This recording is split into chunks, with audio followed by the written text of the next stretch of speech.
This is NDTV. And you're watching NDTV Prime. In association with Micromax. Nothing like anything.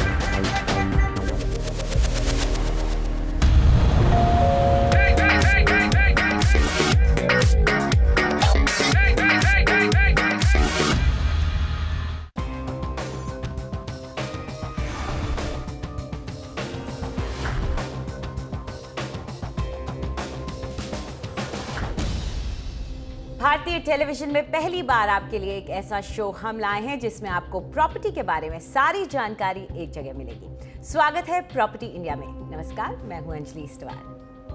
नमस्कार, मैं हूं Richa Jain Kalra. Property market की हर अहम खबर पर रहती है हमारी नजर। कौन सा फैक्टर कहां कर रहा है रियल एस्टेट को प्रभावित, कहां बढ़ेंगे दाम, कहां निवेश आपको देगा फायदा, प्रॉपर्टी बाजार के कौन से मुद्दों पर आप पर पड़ता है असर, ये सब और बहुत कुछ अगले 1 घंटे में हमारे साथ देखें। और ज्यादा जानकारी के लिए हमारी वेबसाइट ndtv.com/property पर जाना ना भूलें।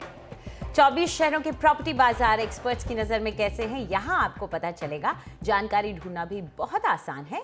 शहर, बजट या साइज के हिसाब से आप अपनी पसंदीदा प्रॉपर्टी देख सकते हैं। तो चलिए सबसे पहले एक नजर डाल लेते हैं कि आज क्या क्या है खास। रियल एस्टेट सेक्टर में मजबूत सरकार बनने की खुशी, उद्योग को उम्मीद की बेहतर होंगे हालात। रियल एस्टेट को उद्योग का दर्जा मिले, अटके हुए बिल पास हों, नीतियां बदली जाएं, नई सरकार से होंगी कई मांगे। रिहाइश निवेश के लिए शहर के कौन से इलाके हैं सबसे बेहतर, पाइए अपने सवालों के जवाब। और महाड़ा की 2500 घरों की लॉटरी में कितनी पारदर्शिता।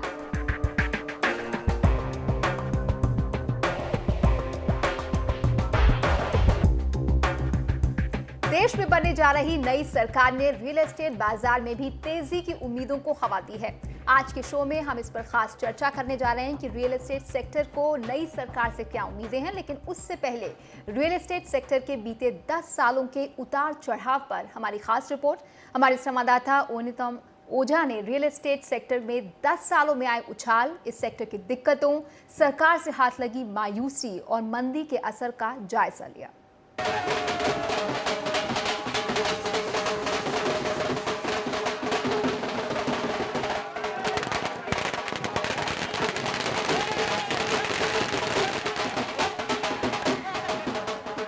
2004 से 2009 के चढ़ाव के बाद 2009 से 2013 का उतार। पार्टी की अध्यक्ष हूँ, इसीलिए हार की जिम्मेदारी मैं स्वीकार करती हूँ। इन 10 सालों में भारतीय रियल एस्टेट सेक्टर की यही दास्तान रही। कांग्रेस के नेतृत्व वाली यूपीए सरकार के शुरुआती दिनों में आर्थिक विकास 8% की दर से बढ़ रहा था, जिसका सीधा असर रियल्टी पर पड़ा। प्रॉपर्टी के दाम आसमान छूने लगे, नए बिल्डरों ने मैदान में कदम रखा और नए बाजार उभरे। लेकिन 5 साल में ही चढ़ता हुआ बाजार थमने लगा और धीरे धीरे हालात वैसे ही हो गए जैसे यूपीए के आने पर थे। ये पॉजिटिव तो है क्योंकि बेस इतना लो था और आप 10 साल पहले देखें तो काफ़ी लोग तो सोच भी नहीं सकते कि क्या मार्केट की सिचुएशन थी और आज क्या सिचुएशन है। तो बहुत इम्प्रूवमेंट हुआ है, सप्लाई बढ़ा है, क्वालिटी ऑफ हाउसिंग आप देखें, quality of office, retail malls, बहुत इम्प्रूवमेंट हुआ है जो हमारे पास पहले इंडिया में नहीं था। लेकिन दूसरे एंगल से देखें तो बहुत ज़्यादा हो सकता था अगर हम थोड़ा पॉलिसीज़ अपने इम्प्रूव करते, इकॉनमी अगर हमारी पेस में रखते जो हम 8.5-9% की जीडीपी ग्रोथ कर रहे थे, अगर वो हम पिछले 5 साल में करते तो हमारा जो रियल एस्टेट है it would have been on a complete different level. 2004 में जब कांग्रेस की अगुवाई में यूपीए की मजबूत सरकार बनी, जिसकी प्राथमिकता देश की खस्ताहाल आर्थिक हालत को सुधारना था। नतीजा 2009 तक देश की जीडीपी सालाना 8.5% की दर से बढ़ी। 2012 तक 500 अरब डॉलर का निवेश करके जोर ढांचागत सुविधाओं को मजबूत करने पर था। साथ ही उत्पादन क्षेत्र का विकास करके 2007 में उसकी जीडीपी में 16% हिस्सेदारी बढ़ाकर 25% करना और 10 करोड़ रोजगार के साधन उपलब्ध कराने का उद्देश्य था। रियल्टी सेक्टर भी इस मजबूत आर्थिक लहर पर तैरता रहा, लेकिन गिरावट भी उतनी ही तेजी से हुई।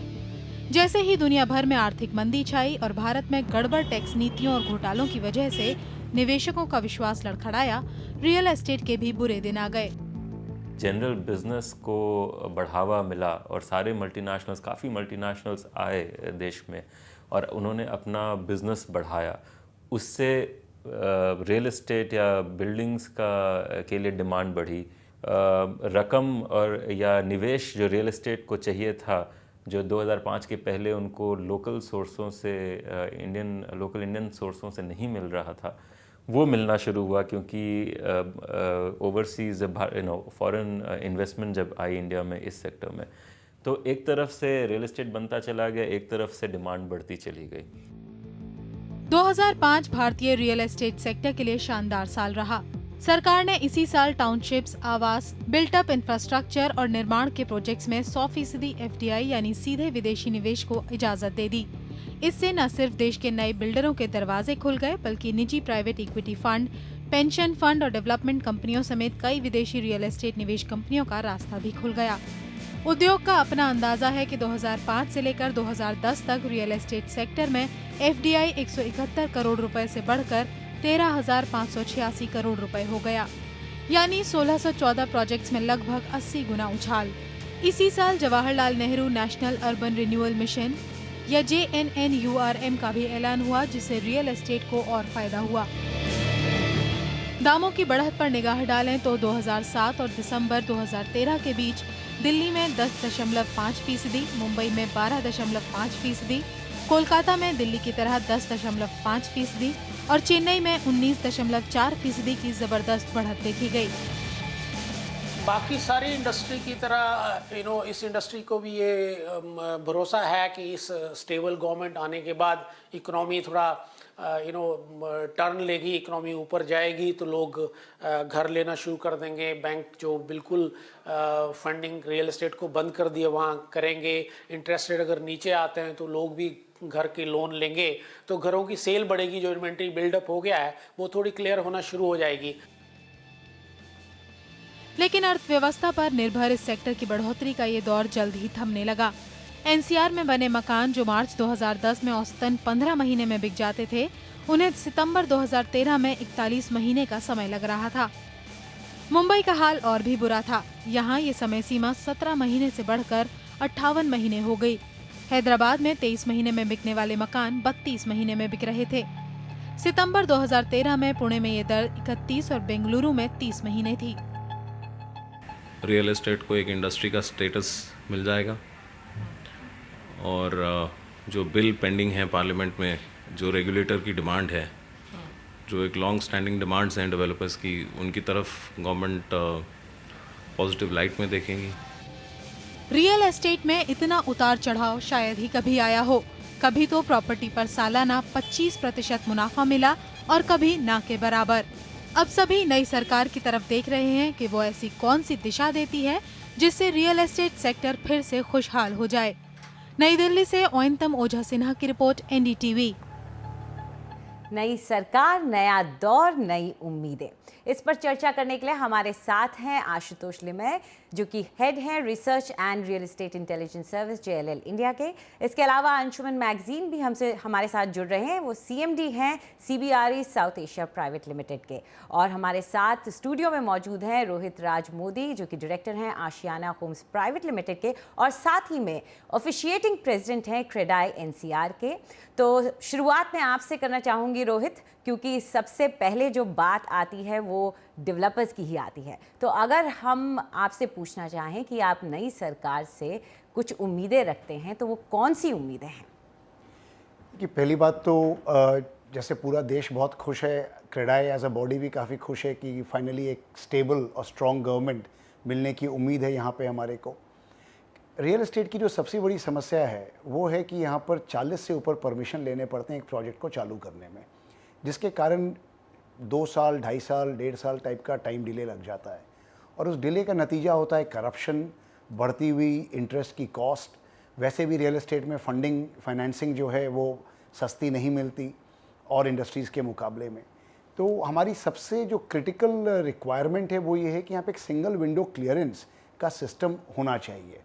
हालांकि हम इस बात को समझते हैं कि रियल एस्टेट एक स्टेट सब्जेक्ट है और काफ़ी परमिशन स्टेट लेवल पे मिलती हैं और कुछ परमिशन सेंटर पे मिलती हैं, लेकिन एक ऐसा मॉडल डेवलप करना ज़रूरी है union cabinet of urban development ministry द्वारा, जिसके अंदर में कि एक सिंगल विंडो का प्रावधान हो, जहाँ पे जितने अप्रूवल देने वाली वेरियस एजेंसीज़ हैं उनके एम्पावर्ड रिप्रेजेंटेटिव्स की एक कमेटी हो हर म्यूनिसिपल कॉरपोरेशन के लेवल पे, जहाँ पर ये प्रोजेक्ट्स को टाइम बाउंड मैनर में 30 दिन टाइप के मैनर के अंदर में क्लियरेंस मिला करे।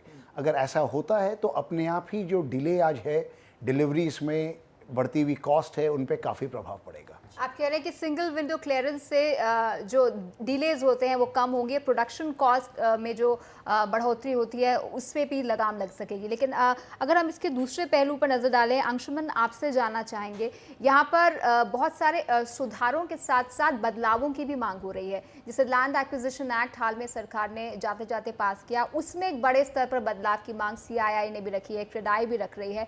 तो इसे लेकर जो मौजूदा कानून है उनमें भी बड़े स्तर पर बदलाव की मांग हो रही है। आप इसे लेकर क्या उम्मीद रखते हैं नई सरकार से?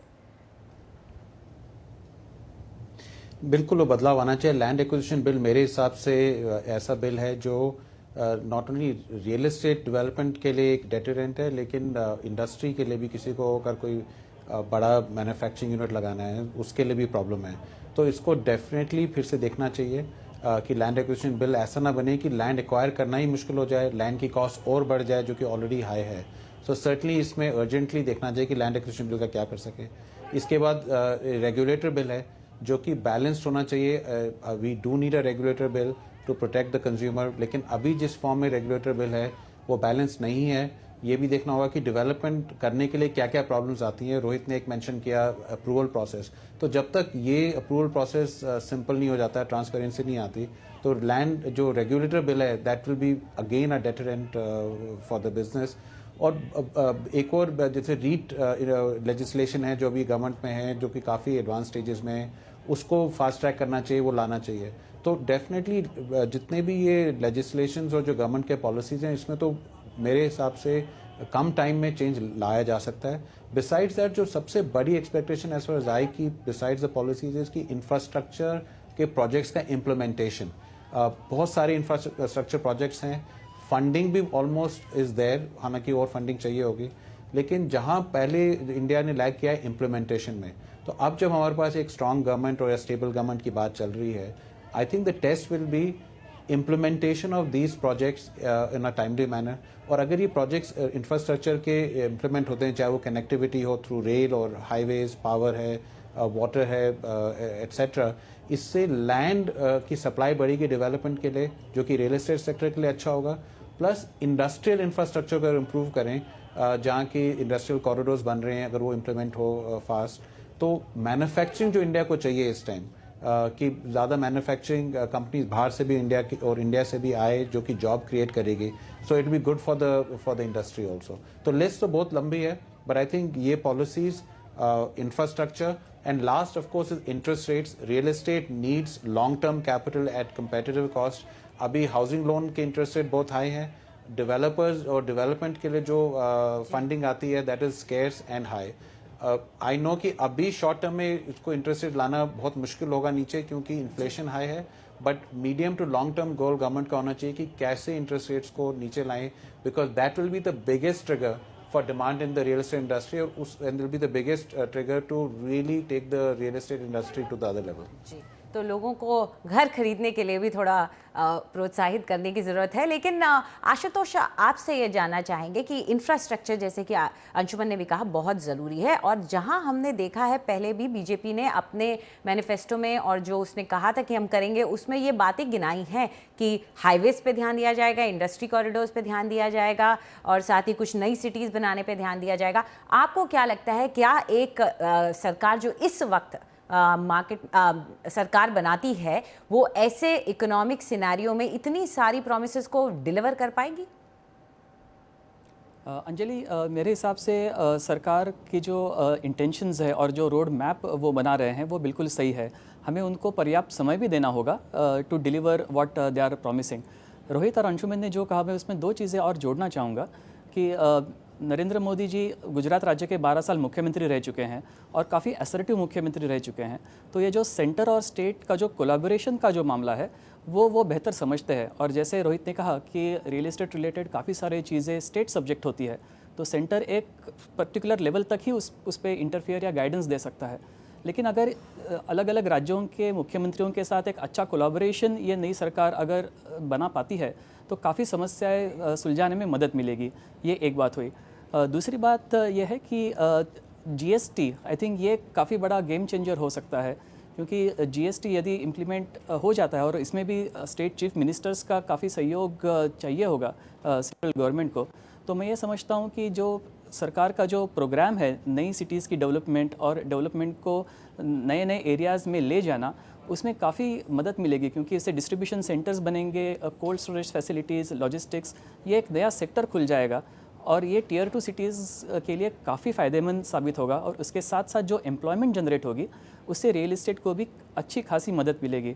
अंशुमन जैसे कह रहे थे कि इंफ्रास्ट्रक्चर प्रोजेक्ट्स का इम्प्लीमेंटेशन होना बहुत ज़रूरी है, और ये ट्रैक रिकॉर्ड मिस्टर मोदी का है कि उन्होंने स्टेट में वो करके दिखाया है। तो हमें ज़्यादा से ज़्यादा लैंड ओपन अप करनी होगी सर्विस्ड इंफ्रास्ट्रक्चर देके, तभी अफोर्डेबल हाउसिंग का जो प्रॉब्लम है वो सुलझाने में थोड़ी मदद मिलेगी। तो मैं समझता हूँ कि intention is correct, road map is all right, और उसके लिए कुछ और समय देने की ज़रूरत है। नई सरकार शपथ लेने जा रही है, अभी कुछ समय ज़रूर उन्हें देना चाहिए अपनी नीतियों को अमल में लाने को लेकर। लेकिन यहाँ पर रोहित, एक अहम मुद्दा जो रियल एस्टेट इंडस्ट्री की तरफ से उठता रहा है बीते कई सालों में, वो इंडस्ट्री यानी उद्योग दर्जे की मांग है इस सेक्टर के लिए। ये बात आपने पहले भी बीजेपी के नेताओं के सामने रखी होगी। क्या आपको लगता है कि अब सरकार बनाने के बाद वो मांग पूरी हो सकती है या सरकार इस पर अमल को लेकर आगे बढ़ सकती है? रियल एस्टेट सेक्टर से जुड़े हुए 254 एंसिलरी इंडस्ट्रीज़ हैं जो कि रियल एस्टेट से जिनका डायरेक्ट लिंकेज बनता है, और रियल एस्टेट का इसलिए मल्टीप्लायर इफेक्ट इकोनॉमी के ऊपर में बहुत ही स्ट्रॉन्ग है। तो इसलिए हमारा ये मानना है कि आज रियल एस्टेट सेक्टर को इंडस्ट्री का दर्जा मिलना चाहिए। वो बाकायदा अपने आप में एक मदर इंडस्ट्री है, ना केवल कि कोई वो एक सबॉर्डिनेट इंडस्ट्री है। हमने इस सिलसिले में क्रेडाई की दिल्ली में दिसंबर में नेशनल कॉन्क्लेव हुआ था, उसमें उस समय यूपीए गवर्नमेंट के मिनिस्टर मिसेस गिरिजा व्यास जी, डॉक्टर मिसेस गिरिजा व्यास भी आई थी, और वेंकैया नायडू जी थे, राजनाथ सिंह साहब थे, और उस समय भी हमने अपनी मांगें उनके सामने रखी थी। अब आज राजनाथ सिंह जी, वेंकैया नायडू जी और भाजपा की सरकार है, हमारी उम्मीद है कि वो हमारी उन मांगों को जिन पर दिसंबर में उनसे चर्चा हुई थी उसको वो दोबारा से सुनने का समय देंगे और उसके ऊपर में जो उन्होंने कमिट किया था वैसा एक्शन लेंगे। और अंशुमन, अगर मैं आपसे बोलूं कि एक ऐसी चीज़ को आप बताएं जो आज की डेट में जिससे कहते हैं संजीवनी बूटी साबित हो सकती है रियल एस्टेट सेक्टर के लिए, तो वो कौन सी होगी और क्यों? एक्चुअली सबसे बड़ा जो मैं सोच, एक तो बहुत मुश्किल है उसे एक कहना, but financing will make a big difference. अगर आज both to stimulate demand and supply, अगर आप देखें रियल एस्टेट इंडस्ट्री को अगर आगे बढ़ना है या इसमें एक्टिविटी लानी है तो सबसे नंबर 1 वुड बी फाइनेंसिंग।